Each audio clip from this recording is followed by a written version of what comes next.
रोज एक नई कहानी देखने के लिए चैनल को सब्सक्राइब करें और बेल आइकन दबाना ना भूलें। मंदिरा शाम के समय जैसे ही थकी हारी घर आती है तो टेबल पर रखे खाने की खुशबू से उसकी आंखें चमक उठती है और वो अपने पर्स को सोफे पर पटककर खाने के लिए पहुंचती है।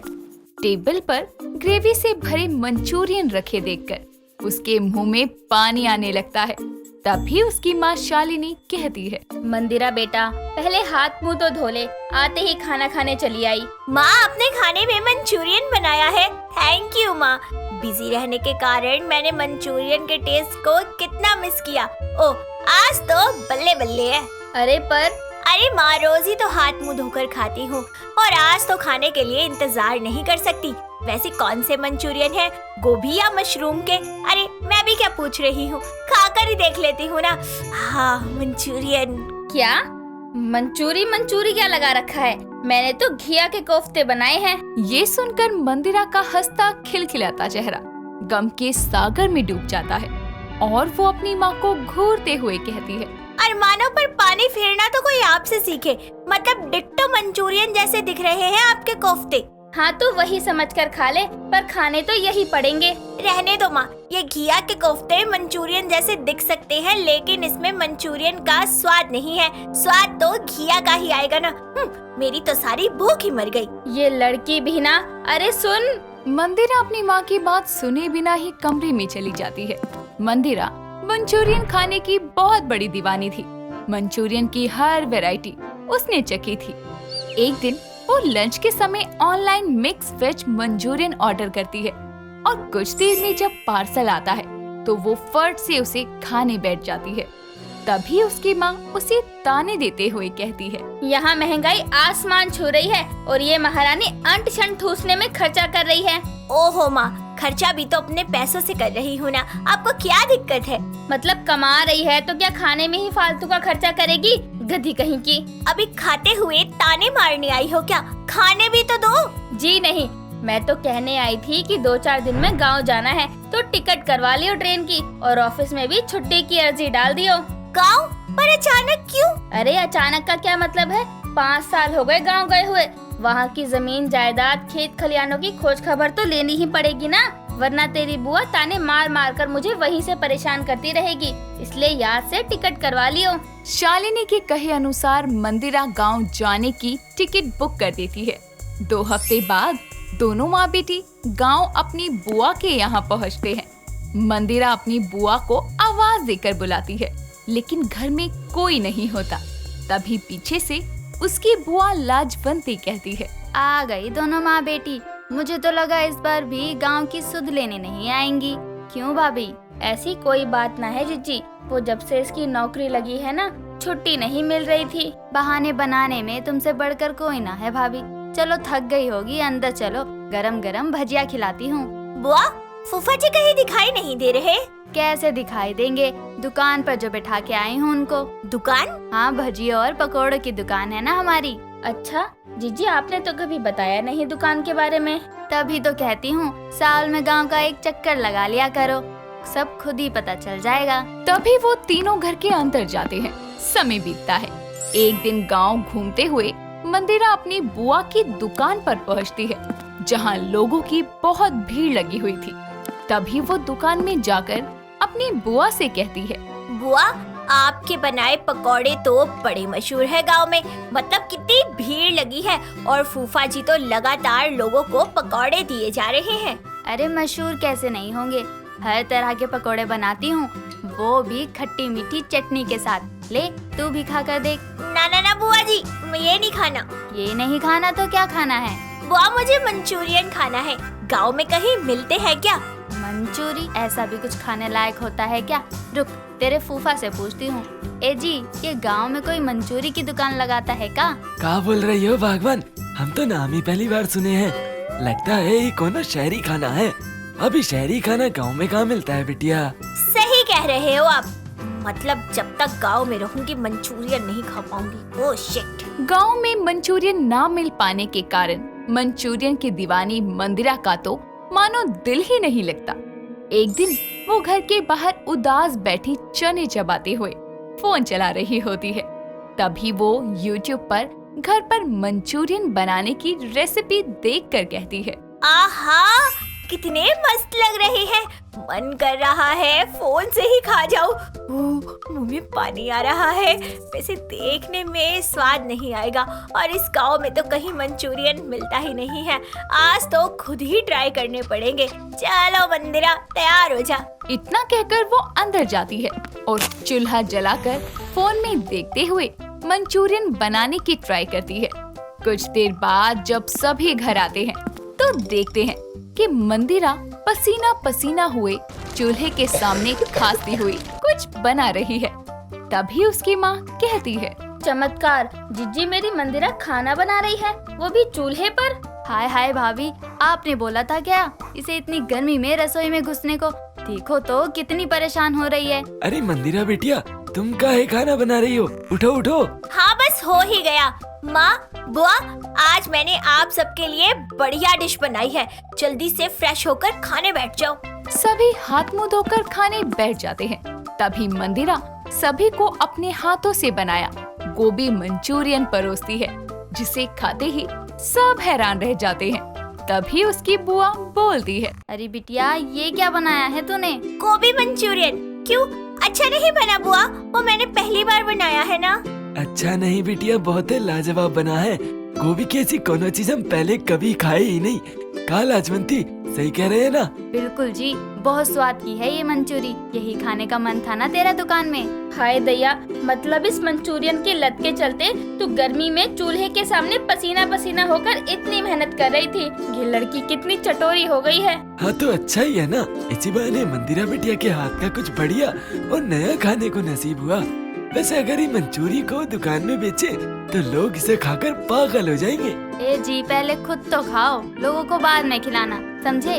बिटिया तू भी खा। तभी मंदिरा भी खाने लगती है और उसे सच में यकीन नहीं आता कि पहली बार में ही उसने इतना स्वादिष्ट मंचूरियन कैसे बना लिया। फिर उसके दिमाग में अपने फूफा की कही मंचूरियन की बिक्री की बात घूमने लगती है और वो अगले दिन दुकान पर जल्दी पहुंच जाती है, जहां लाजवंती पकोड़े तल रही होती है। मंदिरा बिटिया, तू इतनी सुबह सुबह दुकान पर, कोई बात है क्या? हाँ बुआ, मैं आपकी दुकान में अपने मंचूरियन की बिक्री करना चाहती हूँ ताकि गांव के लोग एक नई डिश खा पाए। क्या बात है, बोल तो सही रही हो। चलो कर लो अपने मन की। ग्राहकों को पसंद आया तो ठीक, वरना खुद ही खा लेंगे। तभी मंदिरा दुकान में खुद से 2-3 तरह के मंचूरियन बनाकर तैयार करती है। कुछ देर में जब ग्राहक आने शुरू होते हैं तो पकोड़ों के साथ मंचूरियन भी रखा देखकर एक आदमी पूछता है, अरे लाजवंती बहन, आज जे का नया आइटम लगाई हो दुकान में, खुशबू तो बहुत बढ़िया आ रही है। हाँ तो स्वाद भी लाजवाब होगा, खा कर तो देखो। मंचूरी कहते हैं इसको, शहरी खाना है, बोलो दें? हाँ, पकोड़े तो रोज ही खाते हैं, आज ही मंचूरी भी खाकर देख लेते हैं। तभी वो एक प्लास्टिक की प्लेट में उस आदमी को मंचूरियन परोस देती है, जिसे खाकर वो बहुत तारीफ करता है। जिसके बाद से और भी ग्राहक मंचूरियन खाने लगते हैं और इस तरह से गांव में लाजवंती के पकोड़ों के साथ साथ अब मंदिरा के बनाए मंचूरियन भी फेमस हो जाते हैं। जिसके बाद लाजवंती की दुकान में उसके पकोड़ों के साथ मंचूरियन की भी बढ़िया बिक्री होने लगती है और मंदिरा अपनी बुआ को भी अलग अलग तरह के मंचूरियन की रेसिपी सिखा देती है। कुछ समय बाद मंदिरा और उसकी माँ शहर लौट जाते हैं। कृति अपनी 12th कंप्लीट होने पर कॉलेज में एडमिशन लेती है। हैप्पी 10th क्लास के साथ ही उसे बहुत पसंद करता था। वो उसे बहुत प्यार करता था, लेकिन उसे कभी कह नहीं पाया था। कृति जिस कॉलेज में एडमिशन लेती है, हैप्पी भी सेम उसी कॉलेज में एडमिशन लेता है। एक दिन कॉलेज के लेक्चर के बाद हैप्पी उसका पीछा करते हुए पकड़ा जाता है।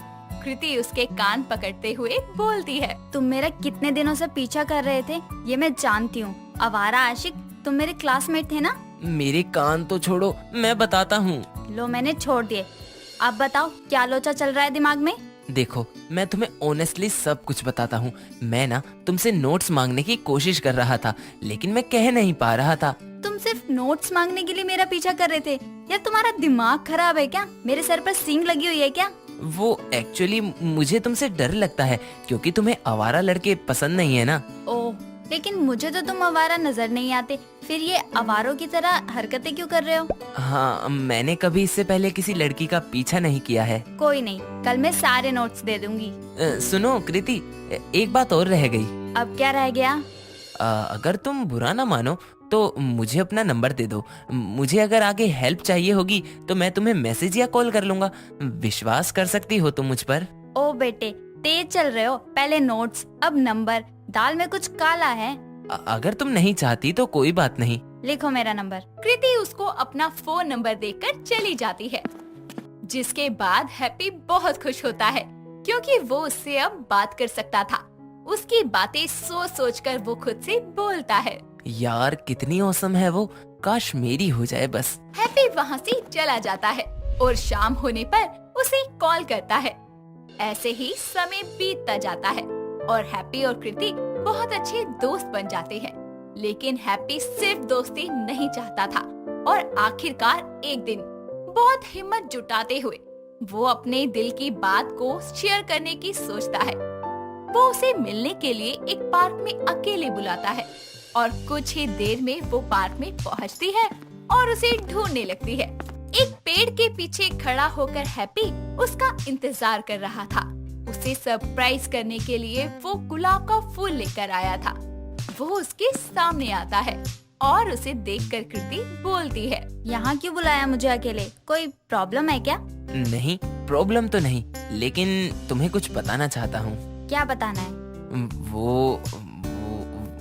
वो कृति, मैं तुमसे बहुत प्यार करता हूँ। तुम मजाक कर रहे हो ना? नहीं कृति, मैं सच में तुम्हें पसंद करता हूँ।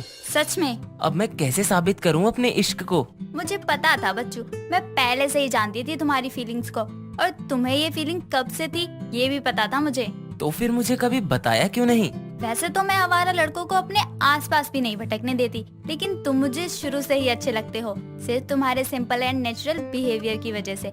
मुझे अच्छा लगता है तुमसे बातें करना, तुम्हारे साथ टाइम स्पेंड करना। तो मैं इन बातों से क्या समझूं?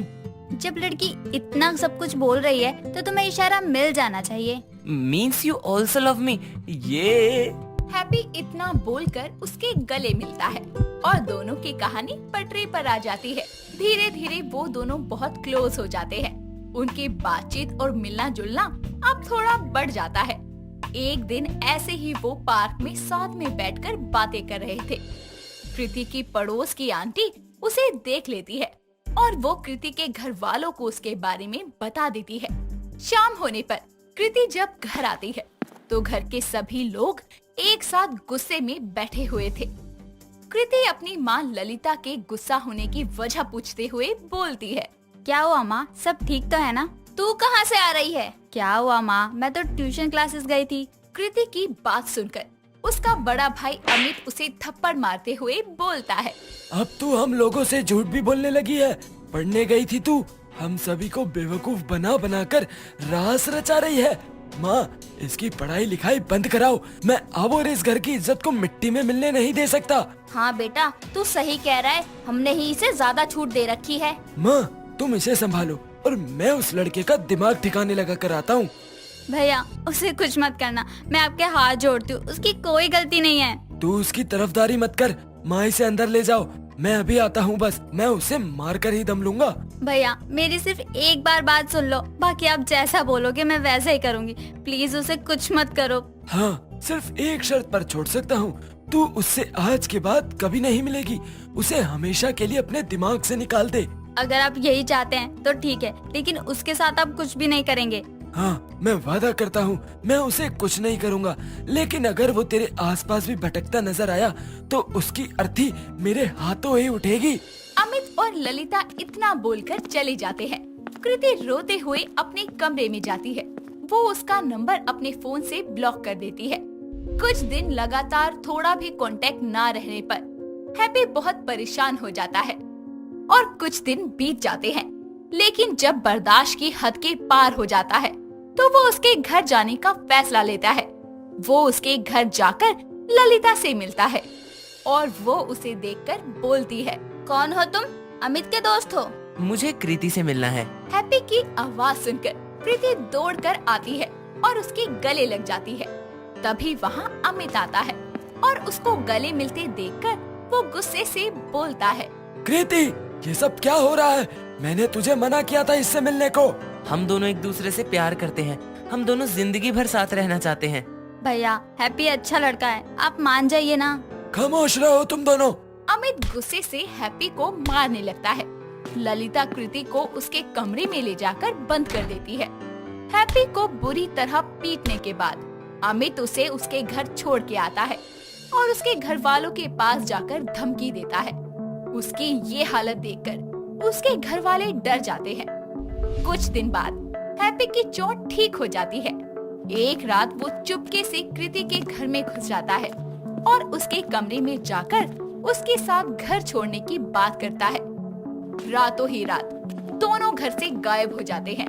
वो दोनों भागते भागते रेलवे स्टेशन पर पहुंचकर ट्रेन से कहीं दूर निकल जाते हैं। वहां पहुंचकर दोनों किराए के घर पर रहने लगते हैं। लेकिन इधर अमित के सर पर गुस्से से खून सवार होता है। ऐसे ही उसे ढूंढते ढूंढते पूरा साल निकल जाता है। 1 साल बाद कृति एक बच्चे को जन्म देती है, जिसे देखकर हैप्पी खुशी से बोलता है। थैंक्स कृति, मुझे इतना सुंदर तोहफा देने के लिए। आज हमारी सालगिरह है, पर तुमने सबसे नायाब तोहफा दिया है। थैंक्स तो मुझे बोलना चाहिए हैप्पी, मैं खुश हूँ तुम्हारे साथ, लेकिन मैं माँ और भैया को बहुत मिस करती हूँ। वो दोनों साथ होते तो और भी खूबसूरत बन जाता हमारा ये छोटा सा घर। कृति के इतना बोलते ही उसके सामने अमित आ जाता है और बोलता है। तूने मुझे याद किया और मैं तुझे तलाशते हुए यहाँ तक आ गया। मुझे माफ कर दे मेरी बहन, मैं तेरे प्यार को नहीं समझ पाया। तुम दोनों ने ये साबित कर दिया कि तुम दोनों का प्यार सबके लिए एक मिसाल है। तुम दोनों ने एक दूसरे का साथ देकर ये साबित कर दिया कि तुम दोनों सही थे और हम सब कितने गलत। दोस्तों, अगर आपको ये कहानी पसंद आई तो इसे लाइक करें, शेयर करें और कमेंट करके बताएं कि कहानी में आपको सबसे अच्छा क्या लगा।